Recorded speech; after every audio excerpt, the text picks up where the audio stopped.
दुर्योधन ने कहा मेरी अंतिम इच्छा है कि हमारे शत्रु 3 भाई और हम केवल, हमारे शत्रु 5 भाई और हम 100 भाई, लेकिन आज हम 100 के 100 संपन्न हो जाएंगे।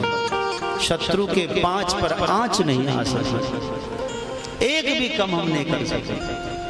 तो अश्वत्थामा ने कहा कि मुझे अवसर मिला होता तो आज 5 के 5 समाप्त हो गए होते। तुमने आज तक उनको मौका दिया जो हृदय से पांडवों को आशीर्वाद देते थे। मेरे पिताजी ही हो, वो भी अर्जुन को चाहते थे।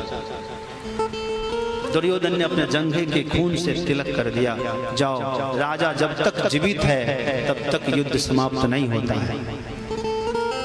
अश्वत्थामा भागे भागे पांडव के शिविर में गए।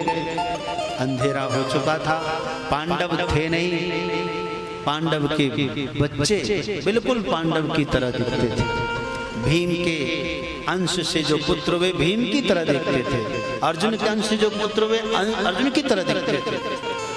द्रौपदी के 5 पुत्र सोए पिता के ही बिस्तर पर। अश्वत्थामा समझ गए ये तो पांडव के पुत्र है, लेकिन इस समय यह समय इंतजार का नहीं है, दुर्योधन को उपहार भेंट करना है, इसलिए 5 पुत्रों की हत्या कर दी।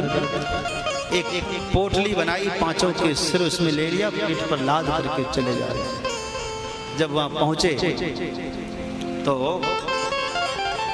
दुर्योधन देखो मैंने तुम्हारे लिए क्या लाया है, एक नहीं 5 और 5 नहीं 6 सिर लाया है। अपने पिता के हत्यारा धृष्टद्युम्न का भी सिर लाया है।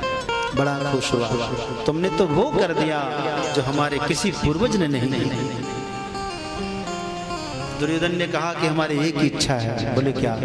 जो भीम का मस्तक हो वो मुझे दो, ताकि मैं उसको कह सकूं कि देखो तुम बहुत अहंकार करते थे, मुझसे पहले तू मरा है। उसमें सबसे बड़ी खोपड़ी जो दिख रही थी वही दिया, क्योंकि खून से लथपथ सना था, पहचाना नहीं जा सकता था।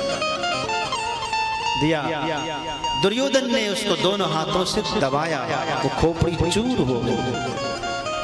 दुर्योधन ने कहा कि ये भीम की खोपड़ी नहीं हो सकती, सच बताओ तुमने किसको मारा है? तब अश्वत्थामा ने सच बताया, वो तो मिले नहीं, उनके पुत्रों को मारा।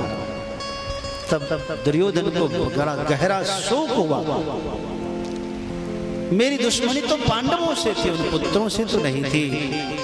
आखिर हम लोगों के मरने के बाद यही तो हमें पानी देते, तर्पण श्राद्ध करते, तुमने उस लायक भी नहीं छोड़ा। और इतना शोक हुआ, दुर्योधन उसी समय उसका प्राणांत हो जाता है। हर्ष भी हुआ था कि मेरे शत्रु मारे गए, शोक हो गया कि शत्रु नहीं उनके पुत्र मारे गए।